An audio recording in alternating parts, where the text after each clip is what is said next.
नमस्ते विद्यार्थी मित्र हो, कैसे हो? ठीक हो ना?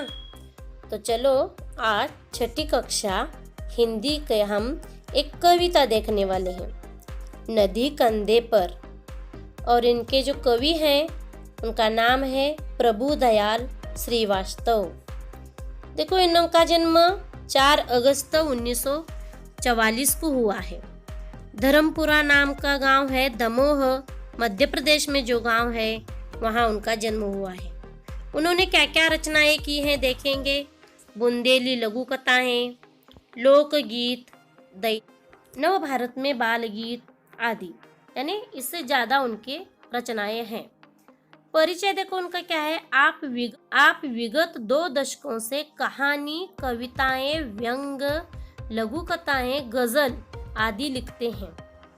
प्रस्तुत कविता में काल्पनिक प्रतीकों के द्वारा नदी के प्रति बाल मन भावों को व्यक्त किया है। देखो, आपको भी बचपन से किसी न किसी वस्तु के बारे में या चीज के बारे में प्यार होता है। यही हमारे कवि जी ने दर्शाने की कोशिश की है कि एक लड़के को नदी के बारे में बहुत प्रेम है, नदी के प्रति जो भाव है उसके, वो कविता के रूप में दर्शाया है। और हमें बताना चाह रहे हैं कि लड़के के मन में क्या क्या आता है। आपके भी मन में आता होगा ना। कई सपने पड़ते हैं, सपनों में हम देखते हैं कि हम कहाँ गए हैं, क्या कर रहे हैं, सब कल्पना विश्व होता है। तो आपकी कल्पना विश्व के बारे में भी आपको लिखना है। इसके लिए आपको यह मार्गदर्शक रूप से आपको प्रभुदयाल श्रीवास्तव जी की ये कविता पहले हम पढ़ेंगे, लिखेंगे, सुनेंगे।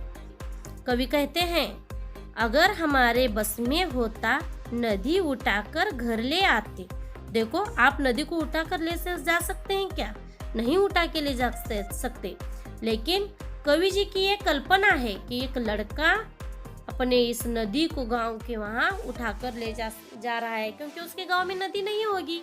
इसीलिए वह यह नदी अपने गांव ले जाना चाहता है और अपने घर के पास रखना चाहता है। देखो क्या कहता है वो बच्चा, क्या कहता है वो बालक कहने की कोशिश कर रहा है। अपने घर के ठीक सामने उसको हम रोज बहाते।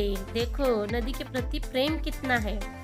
कूद कूद कर, उछल उछल कर हम मित्रों के साथ नहाते। देखो, नदी में तो नहाना आपको बहुत अच्छा लगता है। जब गर्मी के दिन होते हैं, बाहर बहुत गर्मी लगती है, लेकिन आपको जब ठंडे ठंडे पानी का एहसास होता है तो बहुत अच्छा होता है। आपने भी कभी बार कोई कोशिश की होगी, तालाब में, नदी में या कुएं में आपने कभी न कभी नहाया होगा। बहुत आनंद मिलता है बच्चों। अब देखो आगे क्या कहते हैं कवि। कभी तैरते कभी डूबते, इतराते गाते मस्ताते। देखो यहाँ बच्चे खूब मौज मजे कर रहे हैं और उनकी माएँ गांव में जो है वहाँ पानी भरना वो काम कर रही हैं। तो कवि क्या कहते हैं देखो, कभी तैरते कभी डूबते, इतराते गाते मस्ताते, नदी आ गई चलो नहाने, आमंत्रित सबको करवाते। सिर्फ हम ही नहीं नहाएंगे, सब दोस्तों को, मित्रों को, सबको आमंत्रित करेंगे और मिलकर खुशी से मौज मजा करेंगे। सभी उपस्थित भद्र जनों का नदिया से परिचय करवाते। अगर हमारे मन में आता झटपट नदी पार कर जाते। देखो, इस नदी के तीर से उस नदी के उस तीर तक हम तैर कर जा सकते हैं और बहुत मजे आनंद लुटा सकते हैं। देखो, सभी भद्रजनों के साथ, यानी अपने जो भी लोग वहाँ हाजिर होंगे वही सब के साथ हम खेलते नाचते और उनको परिचय भी करवाते। देखो, ये देखो हमारी नदी है, हमारे गांव में, मेरे घर के पास आ चुकी है। फिर क्या कहते हैं कवि, खड़े खड़े उस पार नदी के। देखो, इस पार यह है।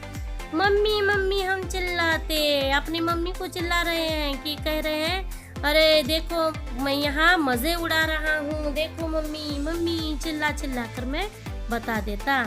शाम ढले फिर नदी उठाकर। देखो और क्या देखो कवि चाहते हैं, अपने कंधे पर रखवाते। कोई रख सकता है क्या अपने कंधे पर? लेकिन कवि की कल्पना है, हम तो कुछ भी कर सकते हैं कल्पना में। हमें पंख आ जा सकते हैं, हम उड़ सकते हैं, हम दुनिया घूम सकते हैं कल्पना के आधार पर। और यह कल्पना शक्ति हर एक को कवि बना देती है। शाम ढले फिर नदी उठाकर अपने कंधे पर रखवाते। लाए जहाँ से थे हम उसको, देखो और क्या कवि चाहते हैं, जहाँ से भी हमने लाया था ना नदी को, वहीं और फिर रखाते हैं। वहाँ के लोगों को भी सुविधा होनी चाहिए ना, जाकर उसे वहीं रखाते। और सबकी नदी है, इसीलिए कवि अपने को और वहाँ रखकर वापस आना चाहते हैं। आपको भी देखो कुछ सपने आते होंगे, कुछ कल्पनाएं होती होंगी कि हम समंदर में चल रहे हैं या फिर आसमान में कहीं घूम कर आ रहे हैं, कुछ भी सपने हमारे हो सकते हैं। तो बच्चों, इस कविता के आधार पर हम भी हमारी कल्पनाएं लिखना चाहेंगे। चलो तो कविता मेरे पीछे पढ़ो और गाओ। मैंने जैसे बताया है ऐसे कविता को पढ़ो और अपना यहाँ प्रयास करो कि ज़्यादा से ज़्यादा आप कविता को समझ पाए। शुरू करते हैं बच्चों। अगर हमारे बस में होता नदी उठा कर घर ले आते, अपने घर के ठीक सामने उसको हम हर रोज बहाते। कूद कूद कर उछल उछल कर हम मित्रों के साथ नहाते। अगर हमारे बस में होता नदी उठा कर घर ले आते। कभी तैरते कभी डूबते, इतराते गाते मस्ताते। नदी आ गई चलो नहाने, आमंत्रित सबको करवाते। सभी उपस्थित भद्रजनों का नदिया से परिचय करवाते। अगर हमारे मन में आता झटपट नदी पार कर जाते। खड़े खड़े उस पार नदी के मम्मी मम्मी हम चिल्लाते। शाम ढले फिर नदी उठाकर अपने कंधे पर रखवाते।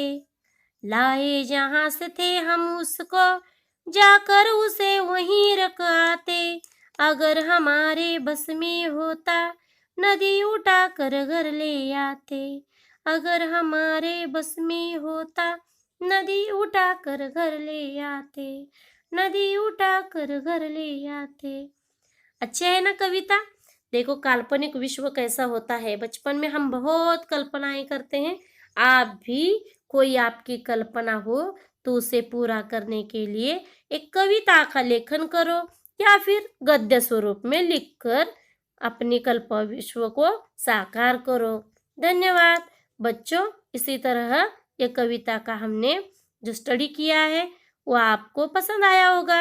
आपको अगर मेरे गीत, मेरी कविता पसंद आई हो, मैंने जो अभी आपको पढ़ाया हो पसंद आया हो, तो सब्सक्राइब करें, लाइक करें और नीचे आपको कुछ प्रश्न या शंका होंगे, आपको कुछ प्रश्न उपस्थित हुए होंगे तो कमेंट्स में लिख दीजिए। धन्यवाद।